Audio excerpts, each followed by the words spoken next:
मुभीको सुरुमा नामी नाम गरेको महिलालाई उठ्दै गरेको देखाउँछ। उसले श्रीमान र छोरीको लागि ब्रेकफास्ट बनाउँछ। तिनैजना ब्रेकफास्ट गरिसकेपछि श्रीमान कामको लागि निस्कन्छ। निस्कने बेला उसले नामीलाई ब्याग किन्न भनेर पैसा दिन्छ र छोरीलाई पनि तिमीलाई चाहिएको छ भनेर सोध्छ र छोरीलाई पनि पैसा दिएर जान्छ। नामी हस्पिटलमा उसको आमालाई भेट्न जान्छ। आमालाई उसले ब्याग किनेर लगिदिएकी हुन्छ। यो देखेर उसको आमा खुसी हुन्छ। नामीले अर्को रुमबाट कोही कराएको आवाज सुन्छ र त्यहाँ हेर्न जान्छ। उसले त्यो बिरामीको नाम हेर्छ। बिरामीको नाम हुन्छ चुन्हुवा। ऊ घरमा फर्केर पुरानो फोटो हेर्छ।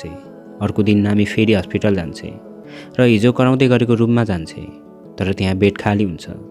उसले यताउति गएर हेर्छ। तब चुन्हुवा गीत गाउँदै अगाडि आउँछ। उनीहरू सानैदेखिको साथी हुन्छ। चुन्हुवा 2 महिनादेखि हस्पिटलमा हुन्छ। खासमा चुन्हुवालाई क्यान्सर भएको हुन्छ। केही बेर उनीहरू गफ गर्छ। त्यही बेला नामीलाई उसको श्रीमानको कल आउँछ। नामी जानै लागेकी हुन्छ। चुन्हुवाले आँखाभरि आँसु बनाएर भन्छ, मलाई शनिको याद आइरहन्छ। म मर्नुभन्दा पहिले तिमीहरू सबैलाई भेट्न चाहन्छु। नामी घरमा आउँछ र सबै कुरा श्रीमानलाई बताउँछ। अर्को दिन श्रीमानले नामीले पैसा दिएर भन्छ, आफ्नो साथीको साथ समय बिताऊ, उसको साथ समय कम रहेछ। नामी आफ्नो स्कुलमा जान्छ। अब फिल्म फ्ल्यासब्याकमा जान्छ। नामी ट्रान्सफर भएर त्यहाँ पढ्न आएकी हुन्छ। टिचरले उसको परिचय सबैसँग गराइदिन्छ। टिचर गएपछि 2 जना केटी आएर नामीलाई सताउन थाल्छ। त्यही बेला अर्को 1 जना केटी आएर 2 जनालाई ब्यागले हान्छ। त्यो केटी चुन्हुवा नै थिइन्। चुन्हुवासँग क्लासको सबै केटीहरू डराउने हुन्छ। चुन्हुवाले नामीसँग हात मिलाउनलाई हात अगाडि बढाउँछ। नामी डरले ब्यागको सबै किताबहरू भुइँमा छरिपटाउँछ। उसलाई देखेर चुन्हुवा बेसरी हाँस्न थाल्छ। चुन्हुवाले उसको बाँकी साथीलाई नामीसँग मिलाउँछ। घरमा नामीलाई उसको आमाले सोध्छ, आज स्कुलको पहिलो दिन कस्तो भयो, साथीहरू बनायो भनेर सोध्छ। नामीले भन्छ, स्कुलमा सबैले राम्रो लगाउँछ, राम्रो बोक्छ, तर मेरो भने यस्तो छ। नामीको परिवार गरिब हुन्छ। अर्को दिन क्लासमा जाङमीलाई टिचरले प्रश्न सोध्छ, तर उसलाई त्यो प्रश्नको एन्सर आउँदैन। तब टिचरले नामीलाई सोध्छ। नामीले उठेर फटाफट जवाफ दिन्छ। नामी पढाइमा पनि ट्यालेन्ट हुन्छ। यो देखेर टिचर पनि उदेखि खुसी हुन्छ। अब फिल्म प्रेजेन्टमा आउँछ। नामी टिचरसँग भेट्छ। उसलाई त्यहाँ देखेपछि टिचर खुसी हुन्छ। टिचरबाट उसले जाङमीको नम्बर लिन्छ। अब हामीलाई जाङमीलाई देखाउँछ। ऊ इन्सुरेन्स कम्पनीमा काम गर्ने हुन्छन्। सबै स्टाफको प्रोग्रेस राम्रो हुन्छ, तर उसको मात्र कम हुन्छ। त्यसैले उसको म्यानेजरले काममा ध्यान देऊ भन्दै गरेको हुन्छ। त्यही बेला उसलाई नामीले कल गर्छ र उनीहरूलाई चुन्हुवा भएकोमा देखाउँछ। चुन्हुवाको बारे जाङमीले थाहा पाएपछि अङ्गालो लगाएर बेसरी रुन्छ।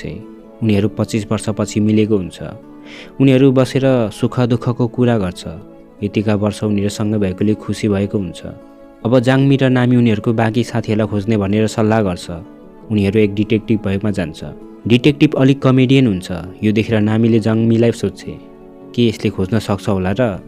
जाङमीले भन्छ, मलाई यसमा पुरा विश्वास छ। एकपटक यसले मेरो श्रीमानलाई खोजेको थियो। सिन सिफ्ट भएर नामीलाई घरमा देखाउँछ। ऊ छोरीलाई ब्रेकफास्ट खुवाउन खोज्छ, तर ऊ नमानेर भाग्छ।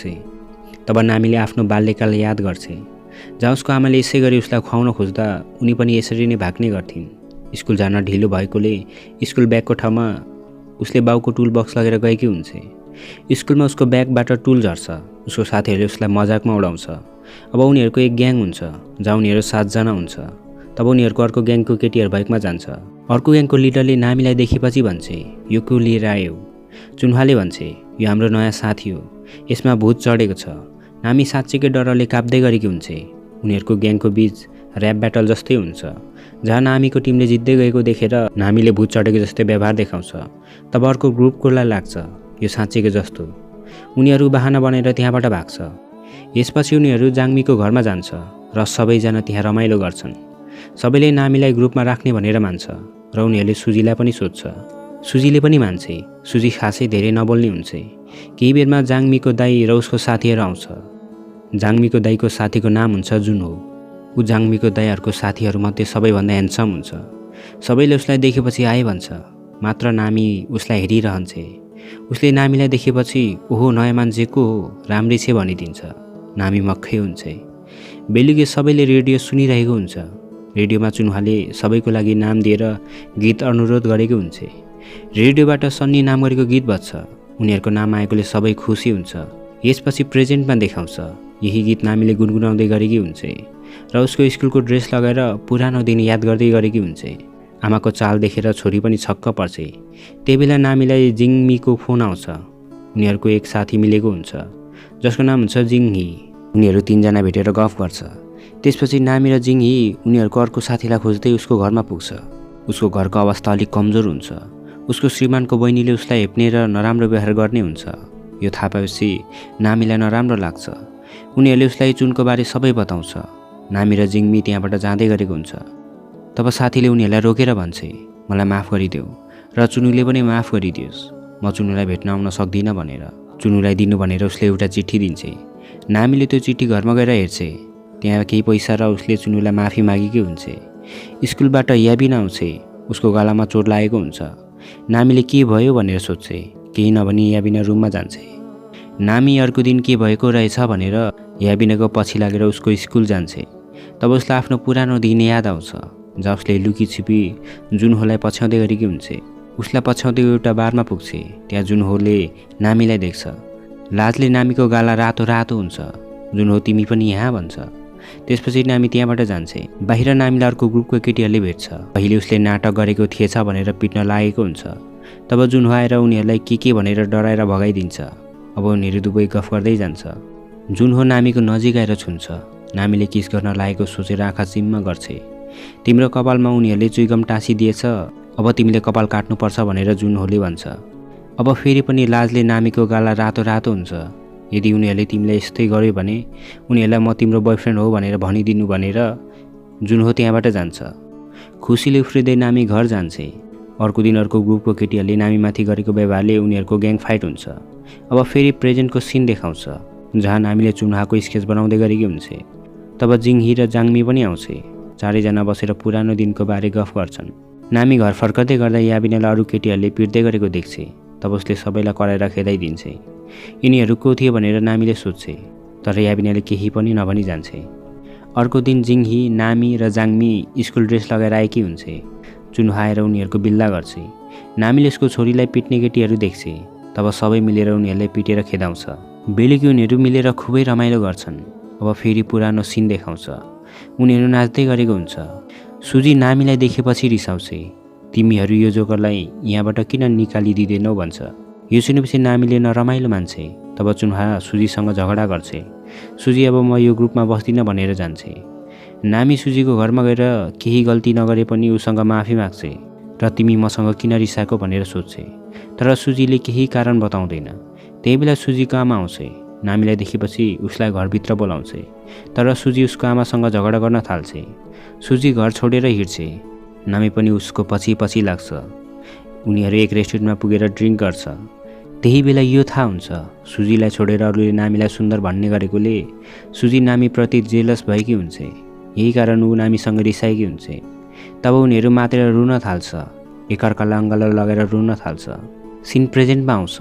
नामी चुनलाई हेर्न जान्छ। चुन कराउँदै गरेकी हुन्छ र उसलाई डक्टरहरूले पक्रिरहेको हुन्छ। चुनको हालत देखेर नामी रुन थाल्छ।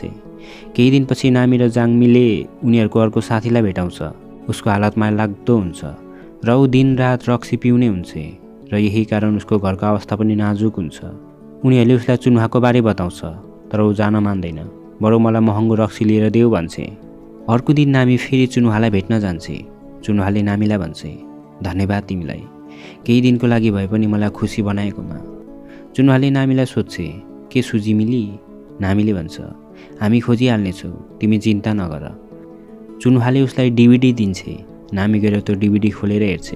त्यहाँ उनीहरूको पुरानो भिडियो हुन्छ जहाँ उनीहरूले फ्युचरको बारे बताइरहेको हुन्छ। सुजीले मोडल हुने भनेकी हुन्छ। नामी डिटेक्टिभ भएकोमा जान्छ। डिटेक्टिभले उसलाई भन्छ, मैले सुजीलाई भेट्न सकिनँ, तर तिमीले अरू कोहीलाई खोज्न लागेको थियो, उसलाई मैले भेटेको छु भन्छ। उसले जुनहोलाई खोज्न लागेकी हुन्छ। यसपछि नामी जुनहोलाई भेट्न जान्छ। फेरि मुभी फ्ल्यासब्याकमा जान्छ। नामी जुनहोलाई खोज्दै गएकी हुन्छ। त्यहाँ उसले जुनहो र सुजीलाई किस गर्दै गरेको देख्छ।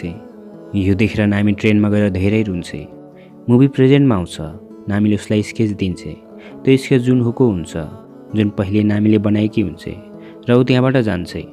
जुनहोले उसलाई खोज्छ, तर नामी गइसकेकी हुन्छ। अब उनीहरूकै पाठ देखाउँछ। स्कुलमा सेलिब्रेसन भइरहेको हुन्छ। नामी निराश भएर सुजीलाई हेरिरहेकी हुन्छ। सुजीले किन निराश भएको नाटक गर्दैछौ भन्छ। नामीले केही होइन भनेर जान्छ। नामी बियर पिउँदै बसिरहेको हुन्छ। त्यहाँको ग्रुपको केटी आएर नामीको खानेकुरा खाइदिन्छ र उसलाई सताउन थाल्छ। पागल जस्तै गरिरहेको हुन्छ। एकजना केटीले यो कुरा गएर चुनुलाई सुनाइदिन्छ। चुनुले आएर त्यसलाई बेसरी पिट्छ। त्यही बेला सुजी त्यो केटी भएकोमा आउँछ। त्यो केटीले हाई प्रिटी फेस भनेर सुजीको गालामा काटिदिन्छ। एकैछिनमा सुजी रगतम्मै हुन्छ र सबै रुन थाल्छ। सुजीलाई एम्बुलेन्स आएर लगेर जान्छ र सबैले स्कुलबाट निकालिदिन्छ। यही कारण घरमा नामीलाई उसको बाउले कराउँछ, पिट्छ र रुँदै रुँदै नामी बाहिर आउँछ। बाहिर उसैको सबै साथीहरू रुँदै बसिरहेको हुन्छ। उनीहरूको कारण आज उसको साथीको यो हालत भएको थियो। सुजीले सुसाइड गर्न खोजेको कुरा पनि उसलाई सुनाउँछ। सबै रोइ नै रहेको हुन्छ। नामीले चुनुलाई भन्दै गरेको हुन्छ, अब उसको अगाडि हामीले कसरी हाम्रो अनुहार देखाउनु। चुनले सम्झाउँछ, स्कुलबाट निष्कासित हुनु भनेको सन्नीको समाप्त होइन भनेर। चुनले रुँदै रुँदै भन्छ, हामी फेरि भेट्नेछौँ। यदि तिमीले हामीलाई इग्नोर गर्यौ भने हाम्रो जीवन साँच्चैकै राम्रो हुनेछ। मलाई थाहा छैन हामी बिच को पहिले मर्नेछौँ, तर अन्तिमसम्म पनि सन्नी कहिले टुट्ने छैन। अब प्रेजेन्टको सिन देखाउँछ। नामीको श्रीमान बाहिरबाट आएको हुन्छ। आमा छोरी उसलाई लिन गएको हुन्छ। गाडीमा पनि नामीले पुरानो दिनहरू सम्झिरहेकी हुन्छ। त्यही बेला उसको फोन आउँछ। उसको अनुहार बिस्तारै मलिन हुँदै जान्छ, किनकि चुनहाको मृत्यु भइसकेको हुन्छ। नामी, जिङ्मी, जाङ्मी भेला भएको हुन्छ। त्यही बेला उनीहरूको ग्रुपको एक मेम्बर पनि आउँछ। केही बेरमा अर्को एकजना पनि आउँछ। दुवैजना आएर सुजीलाई नै सोधिरहेको हुन्छ, तर उनीहरूले सुजीको बारे केही भन्दैन। उनीहरू धेरै वर्षपछि सँगै भएकोले ज्यादै खुसी हुन्छ। केही बेरमा एक व्यक्ति सन्नी ग्रुपको मेम्बरलाई खोज्दै आउँछ। त्यो व्यक्ति चुनको वकिल हुन्छ। उनीहरूलाई चुनले लेटर लेखेर छोडेकी हुन्छ। वकिलले पढेर सबैलाई सुनाउँछ, मलाई माफ गरिदेऊ, म असल लिडर बन्न सकिनँ। अब त मेरो चाँडै मृत्यु हुँदैछ। तिमीहरूले यति लामो समयसम्म मेरो साथ दियौ। तिमीहरूलाई दिलैदेखि धन्यवाद। अब सन्नी तिमीहरूकै हातमा छ। सबै मिलेर खुसी साथ बस्नु, आफ्नो ख्याल राख्नु। अब सन्नीको लिडर नामी हुनेछिन्। यो सुनेर नामीहरू हुन्छ। चुनले सबैको लागि उपहार छोडेर गएकी हुन्छ। जाङ्मीले बेच्ने हरेक इन्सुरेन्स उसले क्यासमा किनिदिएकी हुन्छ। वास्तवमा चुनले धेरै सम्पत्ति जोडेकी हुन्छ। जिङ्मीले त यतिकै धनी छेस, तँलाई केही छैन भन्छ। ग्यामलाई एउटा पब्लिसिङ कम्पनीको म्यानेजर बनाइदिन्छ। रेयुबी घिलाई अपार्टमेन्ट छोडिदिएकी हुन्छ उसको छोरीसँग बस्नका लागि। उसको छोरीको स्कुलको पढाइको खर्च, ट्युसन खर्च र बिएससम्मको खर्च चुनको फाउन्डेसनले गरिदिएको हुन्छ र उसलाई हस्पिटलमा रिह्याबको पनि व्यवस्था गरिदिएको हुन्छ। साथीहरू, यो केटी त्यही हुन्छ जुन दिन रात मात्ने गरेकी थिइन्। तब सबैजना रुन थाल्छ। अन्तिममा चुनले उनीहरूलाई डान्स गर्न भनेकी हुन्छ। तब उनीहरू सन्नी गीतमा डान्स गर्छ। त्यही बेला सुजी पनि आउँछ।